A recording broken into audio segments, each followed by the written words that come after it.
Hello cake buddies, welcome to my YouTube channel once more. Today I'll be teaching you how to make wood effect on your cake using wafer paper on fondant. Now it's really an easy trick. It's something you do and the cake looks perfectly natural. Now what we are going to need to do this is, first we're going to need fondant. I've made this fondant into brown color already. We're going to need wafer paper, and then we'll also need edible spirit and water. Now making this is actually very simple. The first thing you need to do is we need to roll out our fondant. Now if we want it to look very natural and thin, we have to roll out our fondant very thin so that when we lay our wafer paper on it and we use it, it's actually going to come out very real and natural. So the first thing I'm going to do is I'll divide this fondant into two, then using vegetable shortening so that it doesn't stick on the table, I'll quickly knead this a little, and then I'll use my rolling pin to roll it out. Now I'm going to roll this out to a certain thickness, not too flat to how I want it exactly, because when we have placed the wafer paper on the fondant, we are still going to stretch it out a little for us to get that effect, and then we're going to finish it up with some airbrushing. So I'm going to roll this out to this level.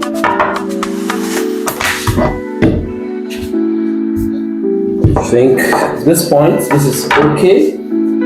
So we have this, and then the next thing I'm going to do is I'm going to apply some vegetable shortening on the surface of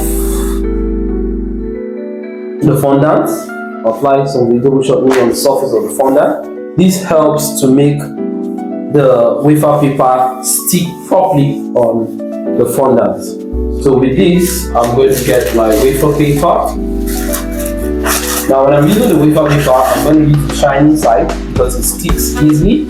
So with this, I'll cut my wafer paper into slices. Cut my wafer paper slices. So I'm going to cut this. Cut the wafer paper. I have this, so I'll pick them one after the other. Place this, and then I'll neatly cut the excess off.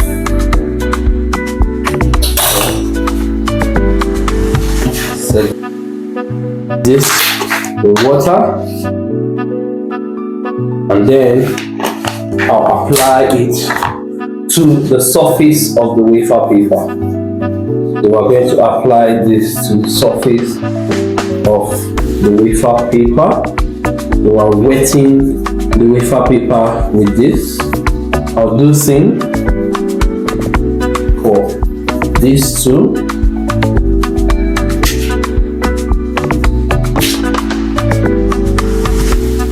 So I'll do the same here. So once we've done this, the next thing we are going to do is simply roll out the fondant. While we're doing that, the wafer paper is going to tear naturally. Now depending on how you want your wafer paper to crack out, that is how you're actually going to roll the fondant. If you've noticed, I've placed this horizontally. I turned it this way because I want my lines to crack up on the fondant this way. So I'll take this and then I'll gently roll this. While I'm rolling, I'm going to apply pressure to it to give me those cracks. Then I roll this one.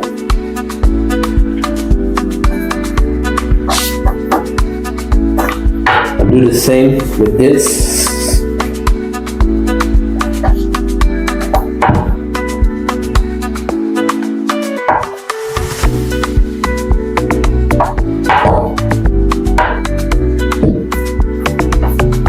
There you go. You've actually cracked them out. Next next thing we're going to do is to repeat this for all the sheets we want, and then we'll airbrush it.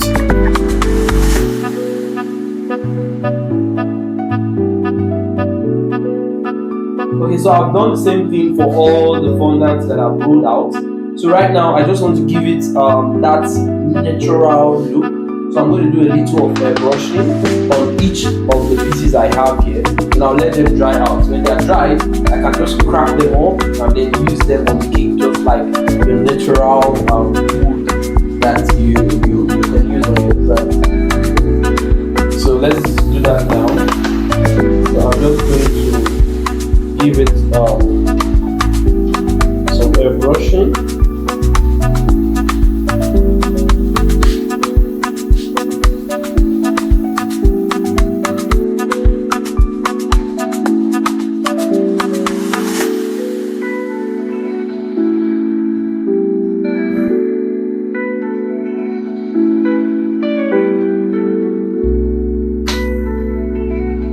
So that's it. So just add details on each piece for it to actually look very natural.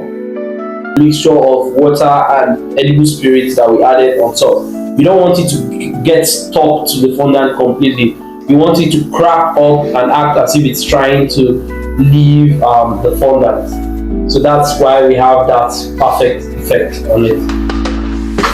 And with that, you have your wood back texture looking perfect and sharp. Thanks for watching our video. It's been your cake engineer. See you on the next tutorial.